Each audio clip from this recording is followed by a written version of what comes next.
What's up, everybody? This is Terminator Juice for a special Monday edition of Juice Opinions. Sorry for the people watching us live. I had to deal with Comcast on changing my package because my bill went up $30 freaking a month, so had to get that sorted out. But yeah, no Juices Loose podcast tonight. Didn't really have any topics, and then I just decided earlier today I wanted to do a Juice Opinions, so yeah, let's do that. And it all started with my pals and my peers on Twitter having a discussion about Wii versus GameCube, the libraries, the first party games, which system's better, all that.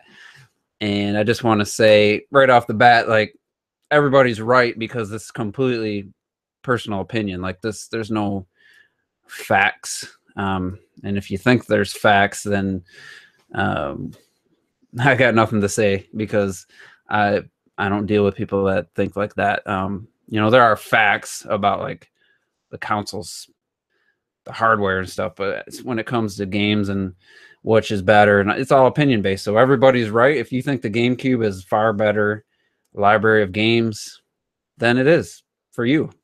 If you think the Wii had a far better lineup of games, then it is for you. So before I get into that, though, I just want to say I want to thank my my arms brothers, Twilight, Terrell, gaming with me, and even Jamie Butterworth jumped in this weekend. Lil Cray, been there quite a few times. I really appreciate you guys making that game one of the best games, new IPs and best new Nintendo IPs and best multiplayer games I've played in years. Like, absolutely love it. Love the new arena. So that there was only 4 of us, so we went in. And then it dropped to 3, and we were just 2 people would fight. I would spectate or whatever, and we had a little voice chat going on Hangouts. Played for about 3 hours and just had fun and playing with friends. I mean, I was switching characters quite a bit, and it's just a great experience. Now, without those guys, I probably wouldn't be loving ARMS not even half as much. The rank stuff's fun, I guess. The Grand Prix's fun, I guess. But Terrell's pretty consistent. Twilight's been really consistent.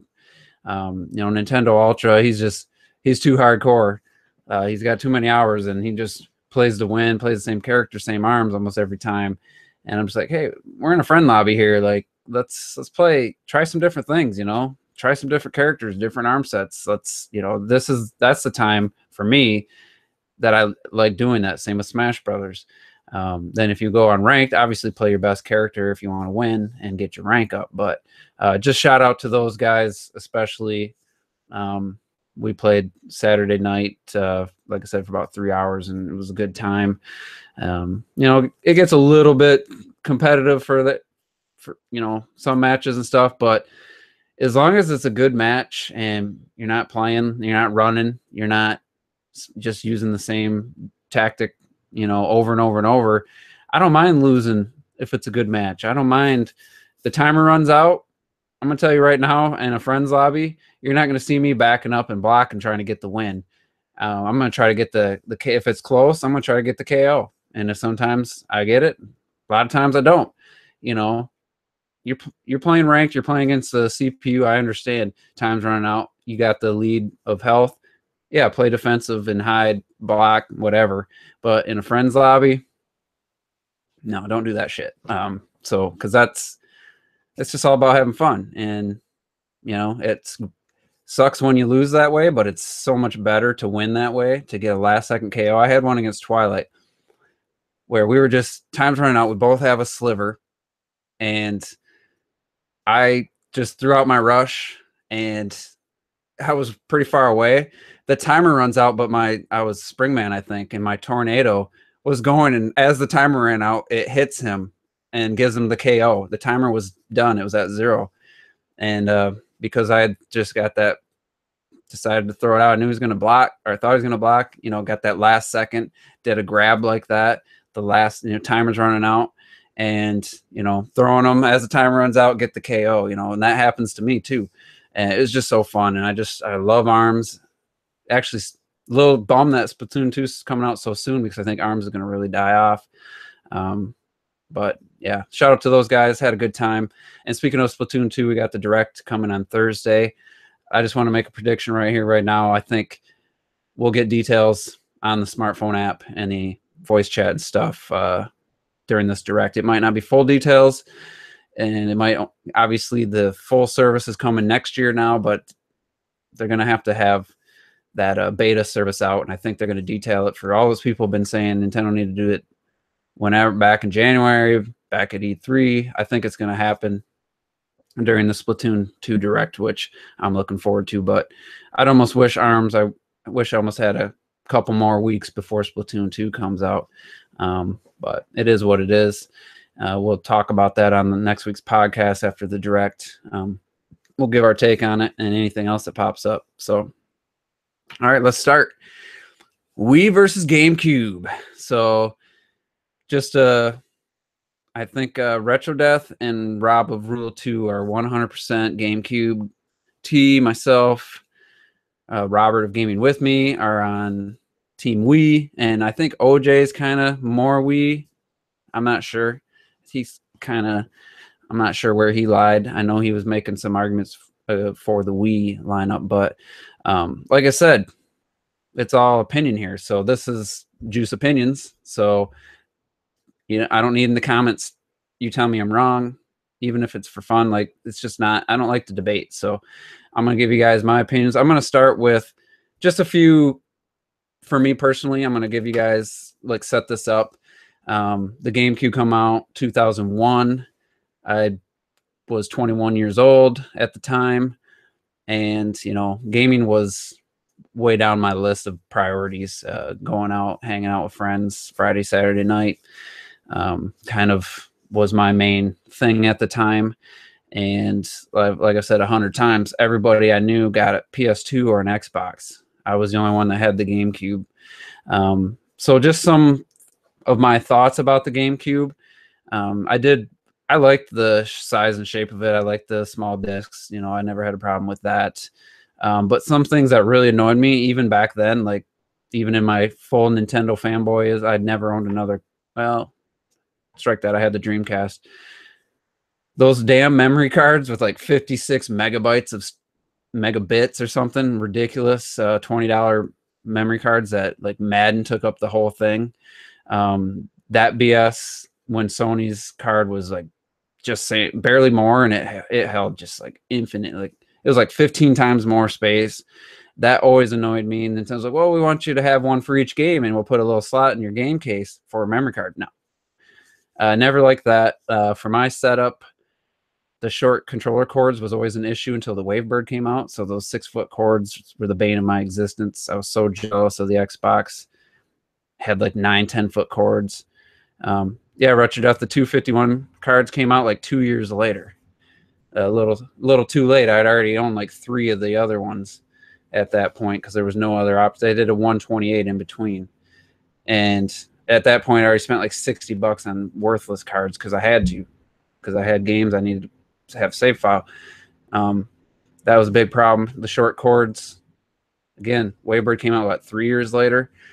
I had a 47-inch TV at the time, and then I switched to a projector on an 80 or 77-inch screen, and sitting that close just wasn't an option. 6 foot away from 47 and then a 77, no, wasn't an option. It was always a problem. And then just the pain in the ass to get component cables. I had an HD TV, and I had to like back order them and wait for months to get the damn things. I still have them. I could sell it for $100 right now on eBay, but those were some of the negatives I always remembered. I didn't love the controller. I thought it was comfortable. I hated that they didn't have the parity with the buttons. They only had the Z button, and it was a terrible button anyway. Never liked that. It's made games suffered because of it. Like SSX Tricky or whatever came out. It just, you had to do all this BS to get around it. So there was some negatives right there for me, plus the time that it came out. But it had some great games, and I bought a lot of games, not as many as I did for Wii, But you know, had some great games, and I'll talk about a little bit more about the games later.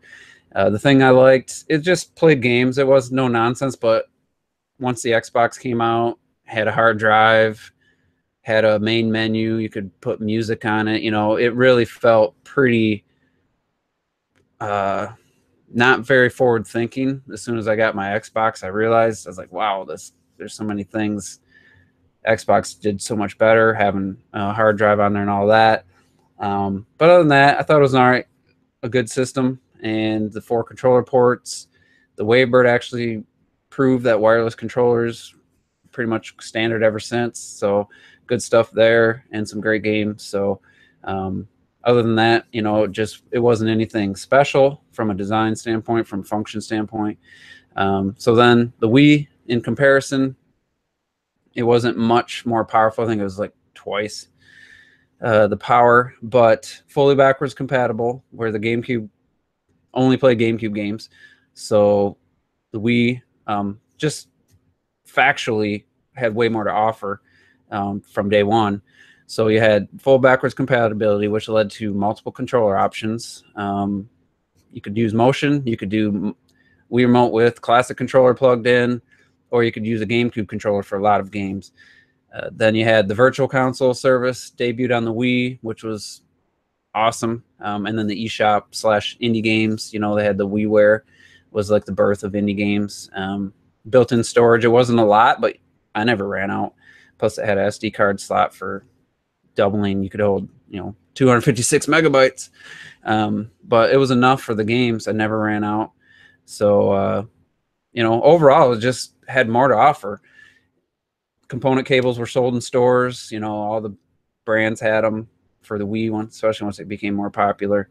And, you know, yeah, you could say it's cheating. It's got the GameCube in it, you know, but it really, for a lot of us that had a bunch of GameCube games, you know, full backwards compatibility, whereas my N64, once I got the GameCube, I was like, oh, that sucks.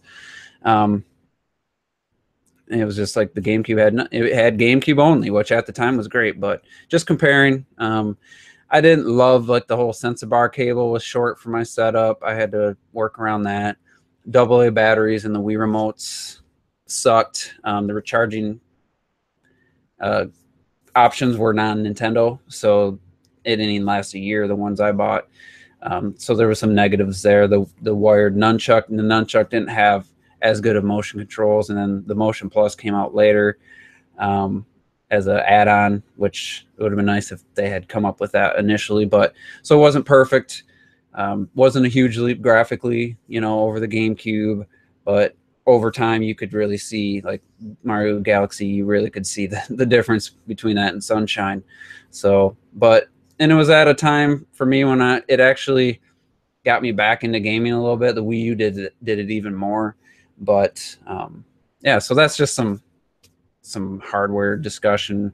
You know, I don't think I said anything that wasn't a fact, other than depending on your setup, those controller cords on the GameCube might have never been an issue, you know. So that's definitely my personal experience was negative there. It might not have affected you. And then once the Wavebird came out, even though it did have some input lag, you couldn't really play Smash with it effectively, but it was a great controller.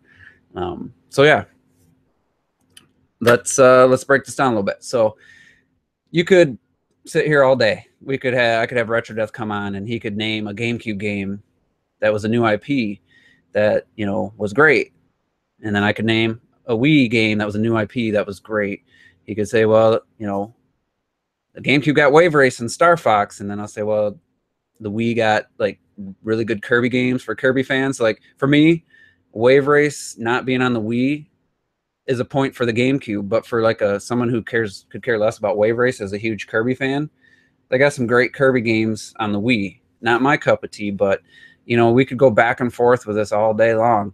You know, third party, well, I got Resident Evil 4 on the GameCube. Well, and then the Wii got Red Steel 2. You know, it's just, and you're comparing apples to oranges. You know, Bait and Katos, we had great RPGs. Well, Xenoblade Chronicles. So this is the way I've always looked at it. Well, before I got on YouTube and talked to guys and saw this happening on Twitter, the main Nintendo franchises that I like compared GameCube to Wii, it's not even a comparison. There's really not even a discussion to be had for me personally. Um, so I'm going to break it down. I'm going to talk about some specific franchises, and then we're going to have to go a little bit deeper into some gray area where you have enhanced versions of GameCube games. And I know some people are, I can't count that. So I'm going to go into all that. First, though, there are some games that to me is a wash. Smash Brothers, Melee, and Brawl. You have plenty of people love Melee. You have plenty of people that love Brawl, and a lot of people that love both.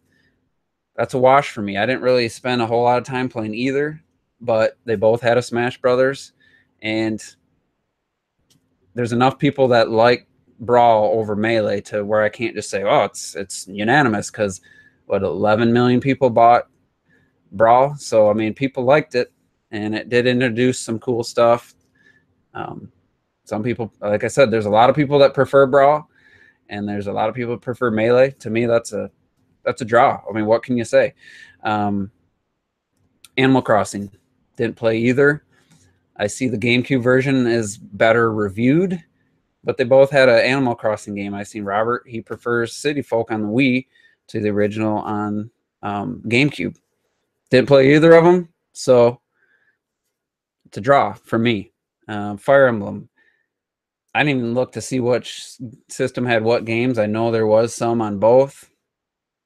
Didn't play them. It wasn't a key franchise at the time, so I can't really comment on that. What I can comment on are my favorite franchises, and let's start with Mario Kart.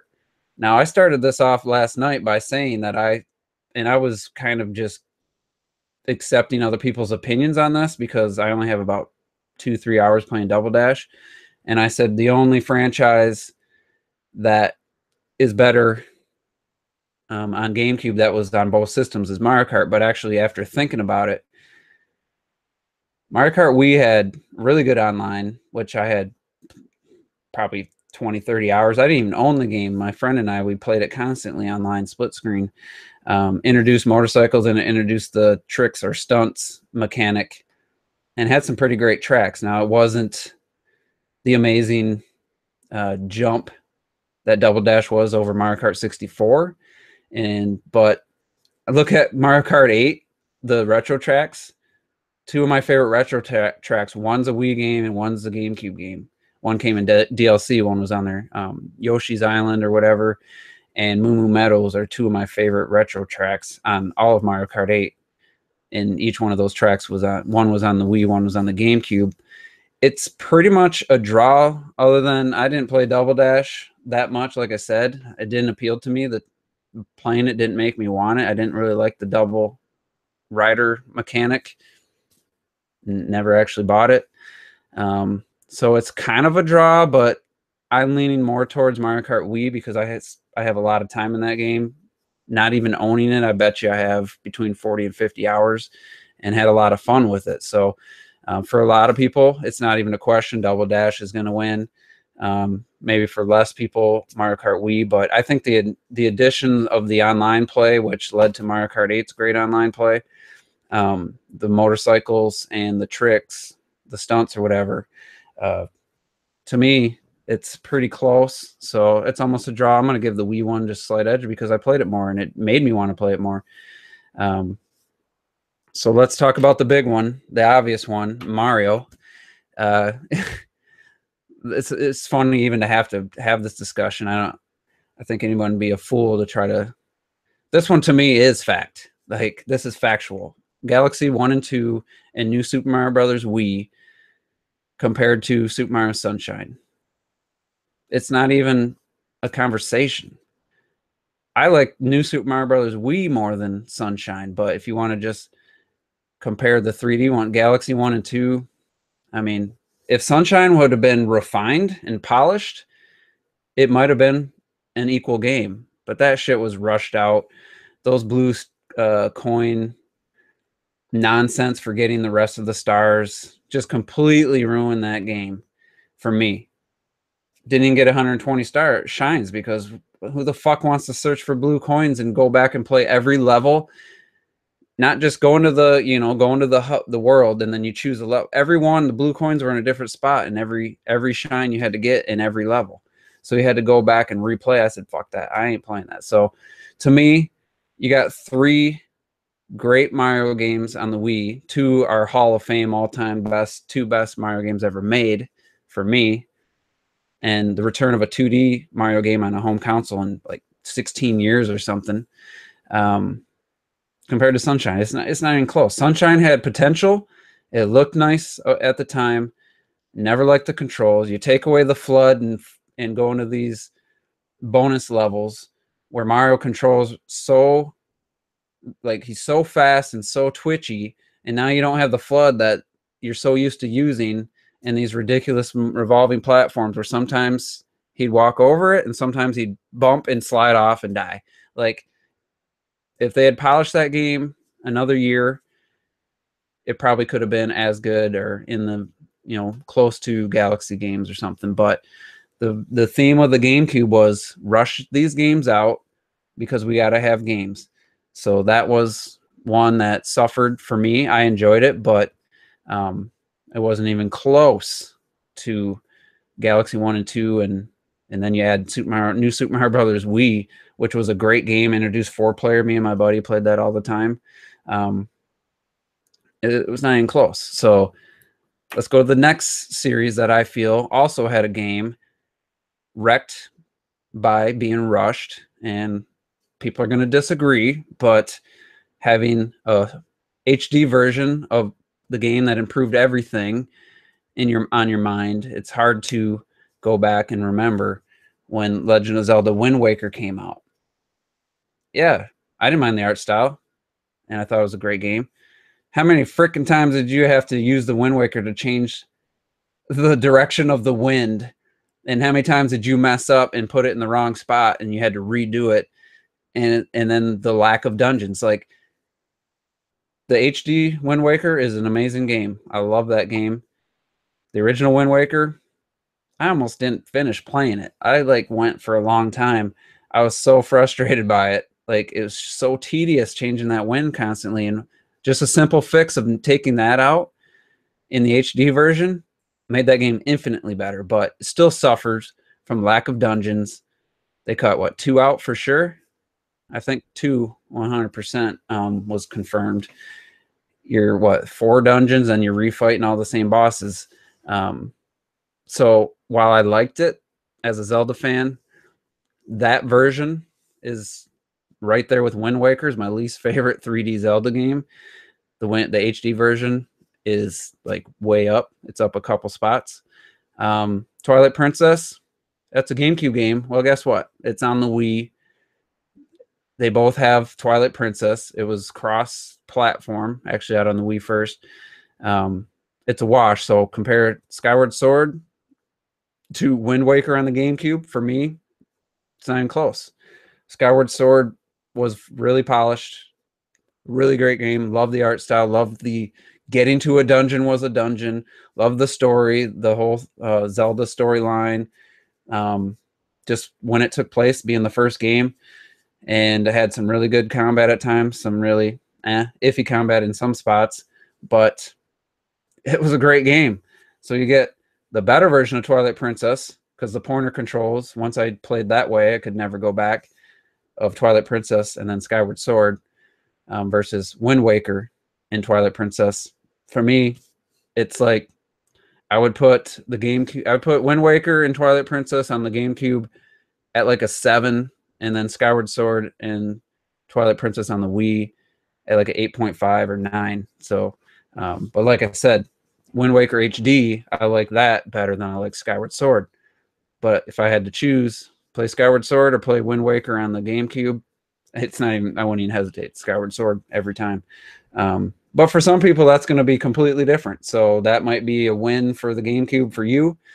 And RetroDeath can try to say, well, it doesn't count. It's a GameCube game. Well, you can't count it on the GameCube if you can't count it on the Wii because it was cross-gen. They both have it. It's a wash. So now let's compare the other 2 Zelda games. And for me, Skyward Sword, I mean, just that storyline was amazing. And the art style, I loved it. So let's get on to Metroid. Now, this one, again, it's opinion-based, but Metroid Prime 1 is the best Metroid game next to with Super Metroid.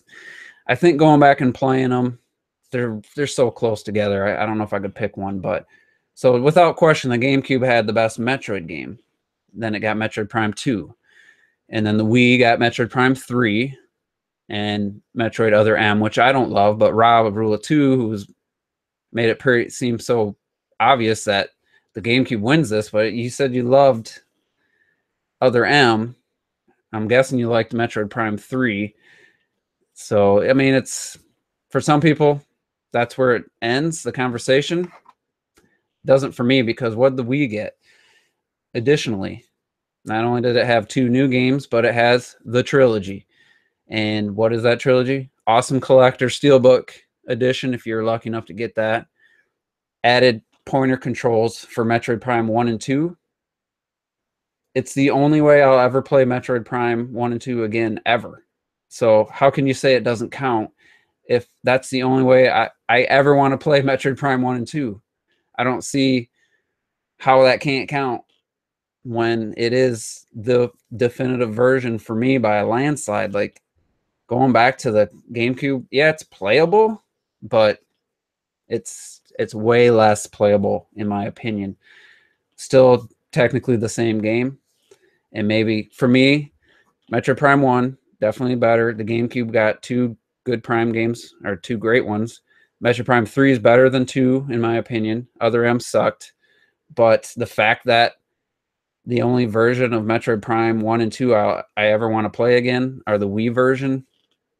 So where that one's closer for me, like, just to, I can't just say definitively the Wii, but when it comes right down to it, you got the third game, you got Other M, and you got the trilogy, you know, which was $60 for all, or $50, I think, for all 3 games with the best controls.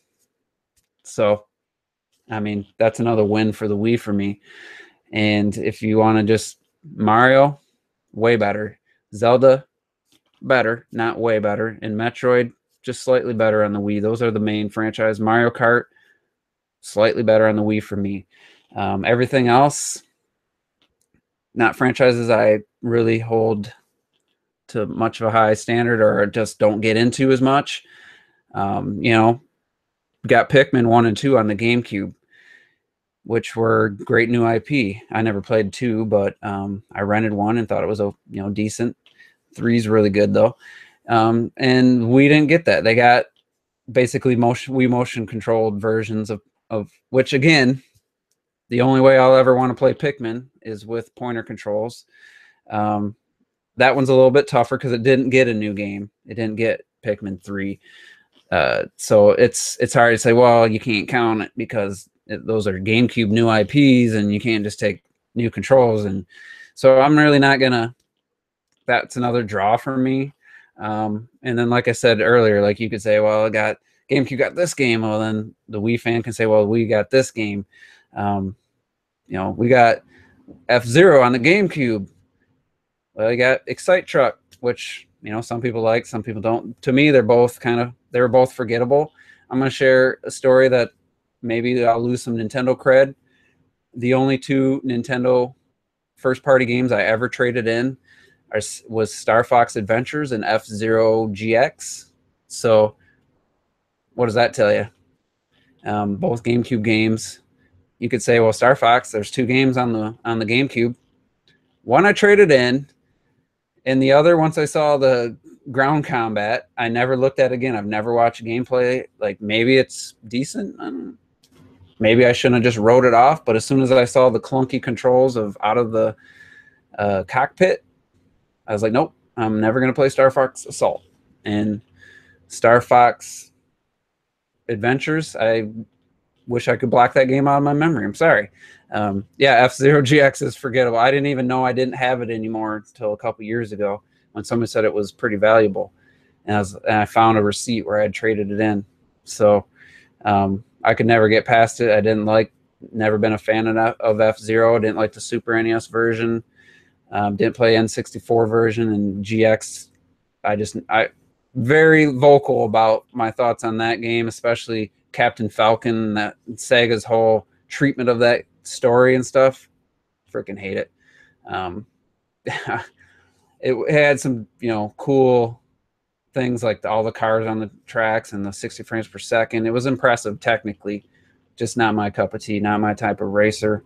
And like I said, if I traded it in, that tells you all you need to know about how I feel about a game. And those are the only two Nintendo first-party games I ever traded in, and they're both on GameCube. So, I mean, it is what it is. Like I said, you might completely disagree. And Drone Crusher, what kind of camera? It's just a Logitech 1080p. I don't know the model, C5 something, 580 or something, 1080p model. But yeah, so it is what it is. Now, Mr. T, he's got a huge collection of Wii games. I didn't go that extreme. I think I had like 20. You know, like Zack and Wiki was awesome, and the port of Okami was great. I didn't get Red Steel 2 or 1, actually, but first-party games I cared about was just stronger on the Wii, and that's just basically what it boils down to. All things, I can take away everything else and just look at the main franchises that are important to me from Nintendo. The Wii versions were better in almost every situation. But again, people always want to bring up Eternal Darkness, and I don't know what else. What else was a new IP? You know, like I said, Pikmin.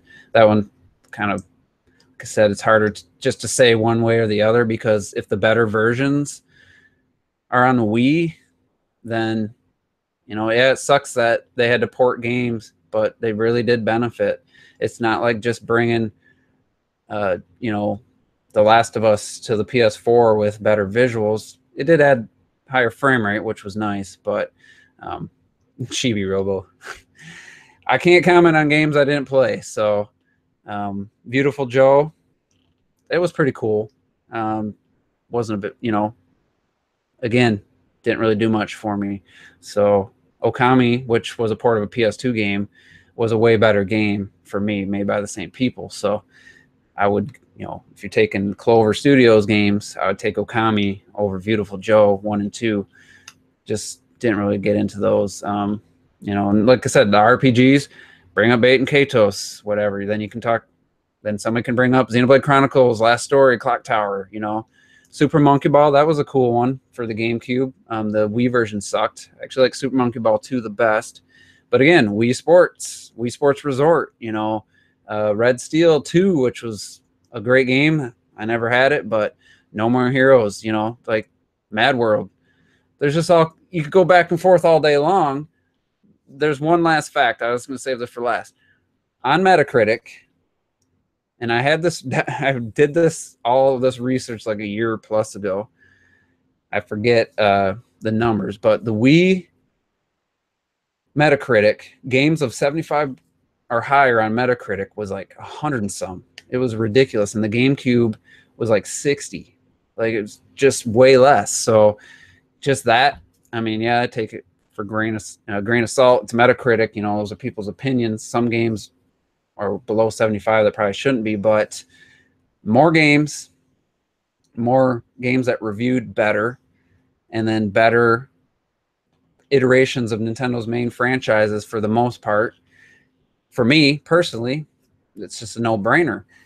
Now, there is a lot of shovelware, no doubt, but like I said in the previous video, PS2 had more shovelware, and no one holds that against the PS2. You know, they don't know, that doesn't take away from the great library of PS2 games. Why does that take away from the great library of Wii games? I do not know why people keep bringing up the shovelware. It's a non-factor. It's irrelevant. You didn't buy the games. You didn't play the games. Just because they exist doesn't hurt Mario Galaxy 1 and 2. It doesn't take points away from Metroid Prime 3 or the trilogy or No More Heroes. You know, that doesn't even factor in at all. It doesn't. It's non-issue, completely non-issue. Because, like I said, PS2 had even more shovelware. And so, yeah, that's kind of my discussion. Mr. T, I think, is going to do one. I'm sure Rob will do one now. Retro Death probably do one. But that's just my take. I think when I did my ranked my Nintendo home systems, I'm trying to remember if GameCube was 6 or 5 for me. I think maybe the NES was 6 because I never owned it. I'd have to. It's funny, like you think it would be definitive, like in my mind, but it's like I think GameCube was 5, but also it might have been 6. I don't know. It's definitely at the bottom for me for all the reasons I discussed, and the timing of when it came out was a factor. The rushed games, Wind Waker, Super Mario Sunshine, were unacceptable for me.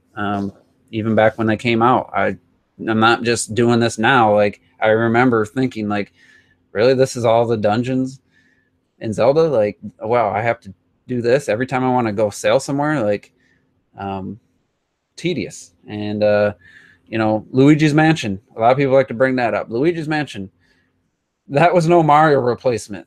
Luigi's Mansion, I beat in 2 play sessions, probably about 4 or 5 hours on a rental, 1-day rental.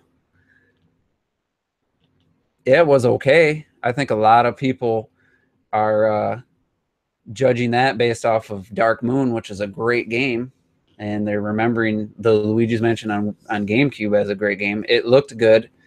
It was super short and super easy. It was almost offensive to me when I rented that and beat it. I only stopped just because I think I need to eat dinner or something, and then I turned it back on.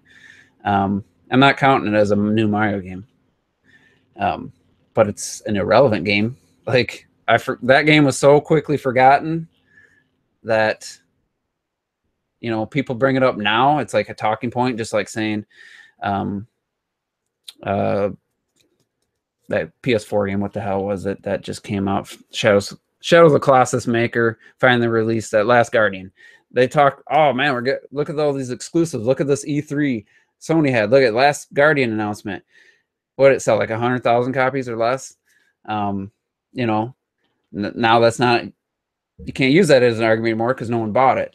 So now it's a different situation, but I'm just telling you, Luigi's Mansion, 4 or 5 hour game versus like Wii Sports and Wii Sports Resort, where I have hundreds of hours combined with friends having fun. It's apples to oranges, but we're talking about launch titles.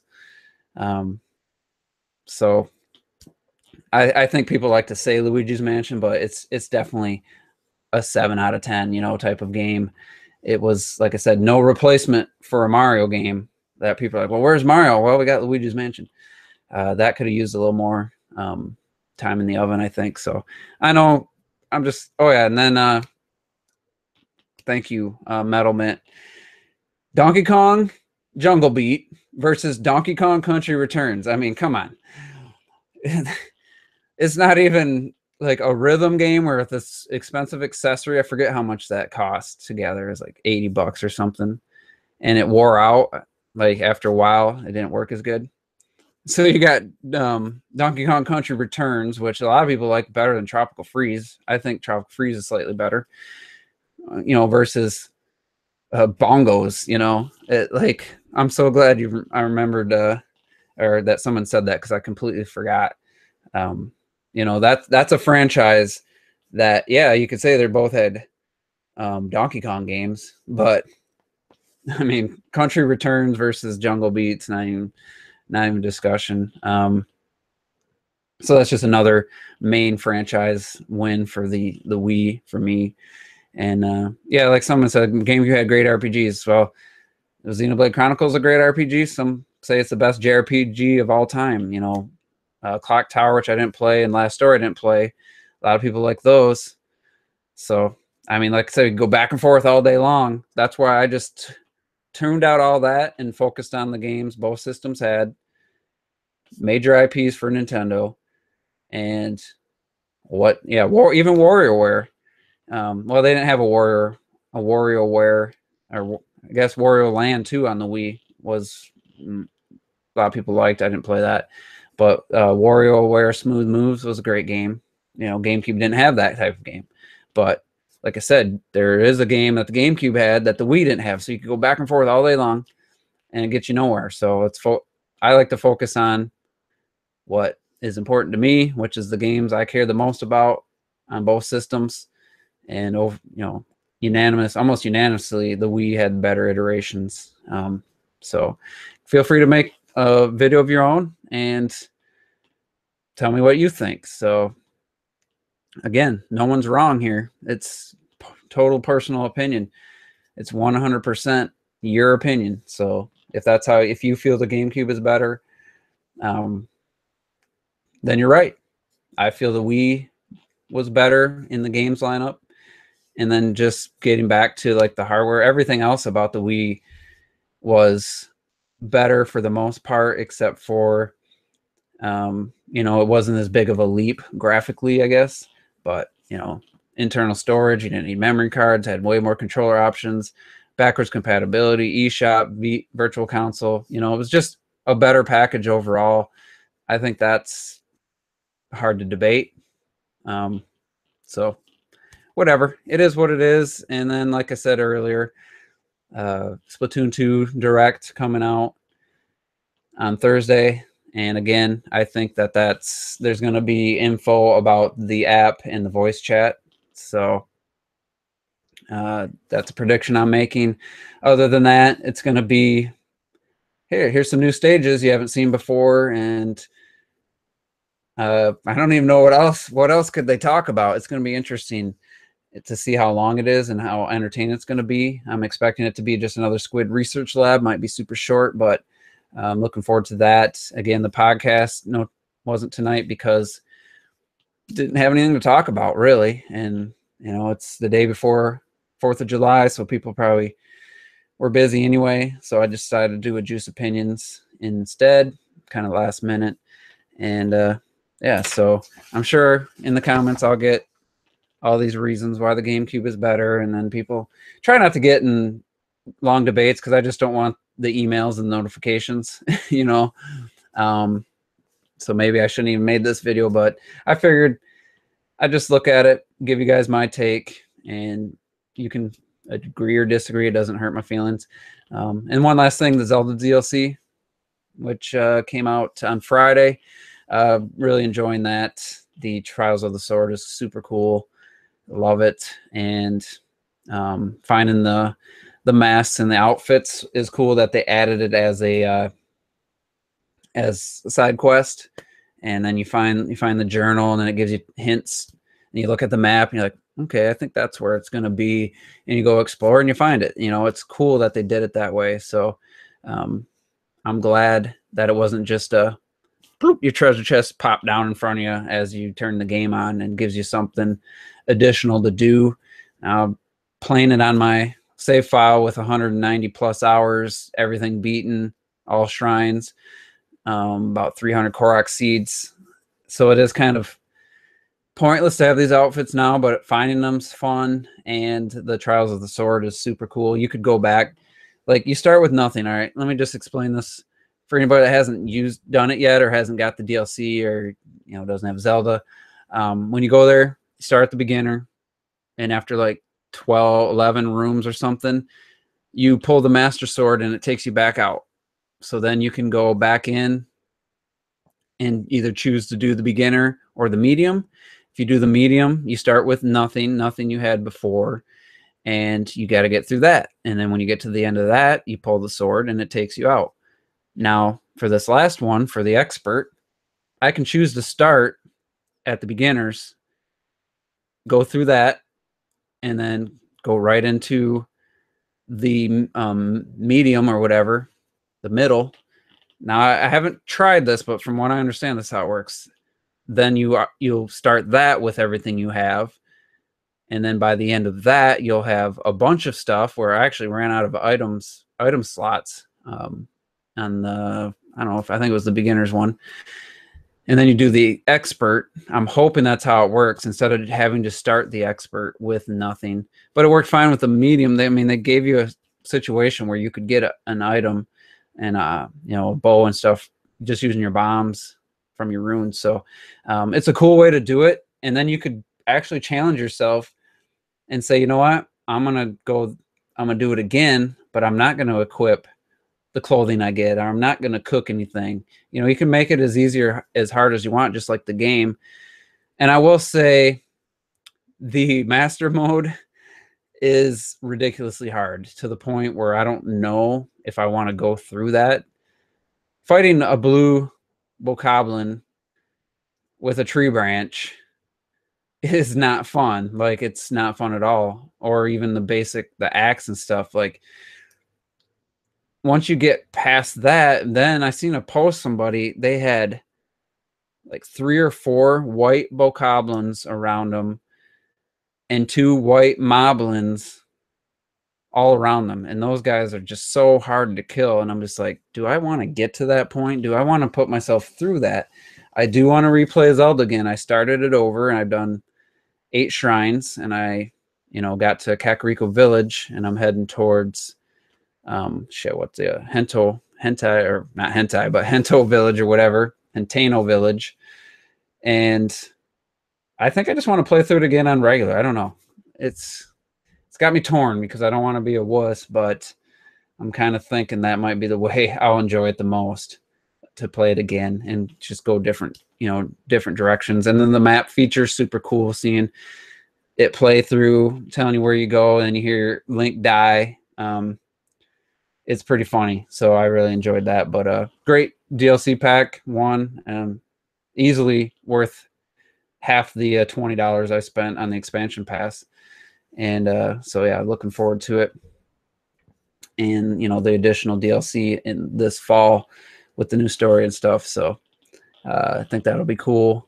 And yeah, so I don't really have anything else. Trying to think before I go. I felt like there was some other topic or some other news.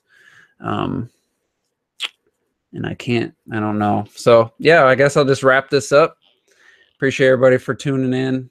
Hopefully you didn't pull your hair out too much when I said your game was irrelevant that you love, but for me, some of these games were. And yeah, so podcast for sure next Monday. We'll have the Splatoon 2 to direct, and anything else. Maybe we'll probably not try to breach this subject, just because it's pointless to debate opinions. In my opinion, it's pointless to do that, and I just don't really like, especially if it gets heated and stuff. I don't want to be talking over Retro Death as he's trying to make a point, So debates aren't just not my thing.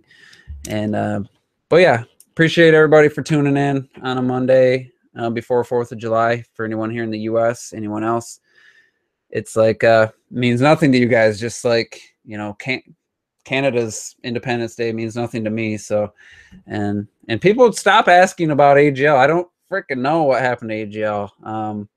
I get this all the time now. I don't know. Dude got fed up with YouTube. That's my guess. And he still plays games. I still see him on my friends list. So he doesn't, he's completely done with anybody associated with YouTube. From what I can tell, he didn't say that. He just disappeared. So I don't know anything more than you guys know. Sucks that his content's gone.